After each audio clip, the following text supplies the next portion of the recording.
At Exeter Health Resources, we are absolutely committed to the highest standard of quality and patient safety. And one of the foundational activities that we can do is wash our hands fastidiously every time we see a patient and every time we leave a patient.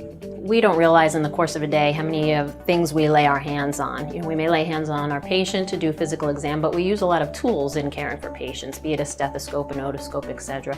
And after you've handled these things, it's extremely important to wash your hands. So there's a variety of infections that we know are transmitted within the hospital setting itself.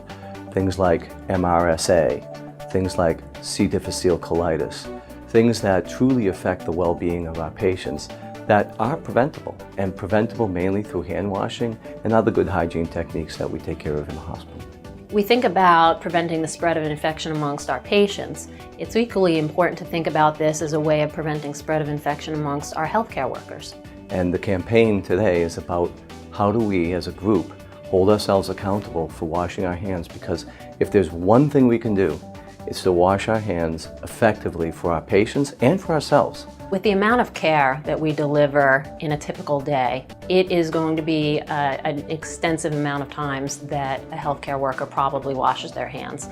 Some would say close to 100, and that's probably accurate. The easiest way is to foam in and foam out every time you see a patient.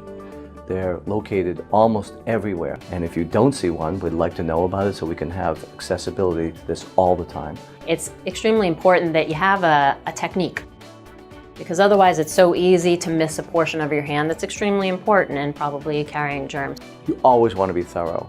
You want to wash your fingertips, around your nail beds, over the top of your hand. You want to make sure that you're in between your fingers. Of course your palms are included, and you want to make sure your wrists are included as well. The exceptions to that include certain infections. So hand sanitizer actually isn't effective against certain infections, one of them being Clostridium difficile, which is one that we do worry about in the healthcare setting.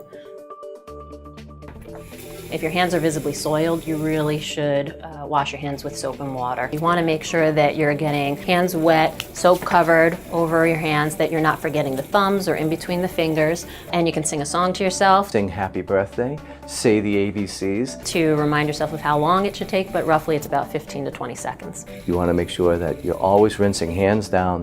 When you dry off, you use a towel to shut off the tap.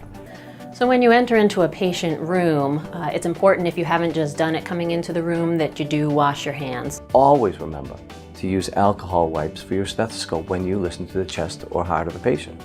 It's just best practice. A lot of times we keep instruments contained into a certain room for a patient for their duration of their care, but in between episodes of examining patients with that instruments, it is important to sanitize them as well. One of the things that might not be so obvious to us is that when you wash your hands and then see a patient, and you come in contact with a body fluid, you change a device like a Foley, that also requires us to wash our hands again. It's important that if you've gloved, that when you take off your gloves, you wash your hands again, because in the process of taking off your gloves, you're likely dirtying your hands. Whether you visibly see it or not, they're likely contaminated. We need to use the best practice ways of cleaning your cell phones, your badges, and any other fomites that you might find. And of course, after all, when you leave the room, you wash your hands one more time.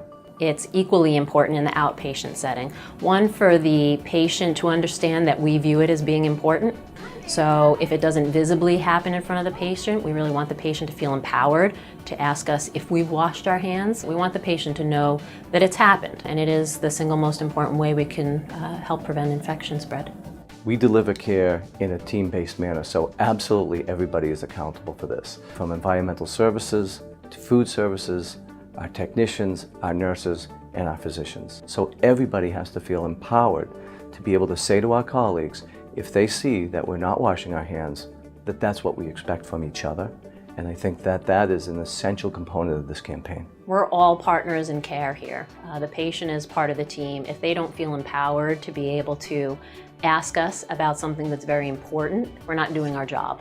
And certainly if somebody were to come forward and ask if we'd washed our hands, our response to that should be, I did, or I didn't, or oh, thank you for reminding me. All of us are accountable for hand washing. It's the one thing we can do together to protect our patients.